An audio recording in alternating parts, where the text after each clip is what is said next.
পালেং শাকৰ লগত বাৰু মাছ বনাই খাইছেনে আপোনালোকে কেতিয়াবা জনাবচোন। আজি ময়ো ফাৰ্ষ্ট টাইম ট্ৰাই কৰিলোঁ। মই এইবিলাক শাক মানে বাচি থাকিব খুব টান পাওঁ আৰু বহুত টাইম লাগি যায় ন আৰু সময় নাথাকে।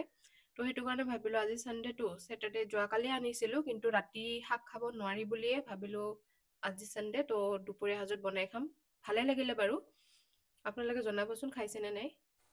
এতিয়া অকণমান পানী দি দিওঁ ন, নাজানো পানী দিব লাগে নে নাই, অলৰেডি সিজিছে নিচিনা ফিল হৈছে মোৰ, বাট অকণমান পানী দিছোঁ, তেনেকৈ মাছখিনি দিব লাগিব। বহাই দিওঁ। এতিয়া বইলটো আহোঁতে কেইপিচমান মাছ দি দিম।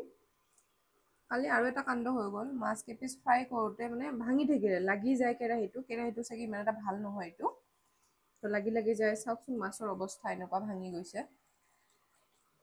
বাৰু একো নাই, অকলে খাম যেতিয়া একো নাই,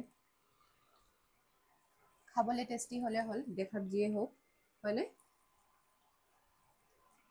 অ'কে, মোৰ মাছৰ আঞ্জাখন অলমষ্ট ৰেডি হৈ গ'ল। আপোনালোকে আজি দুপৰীয়া সাজত কি কি খালে জনাবচোন। আজিলৈ বাই বাই।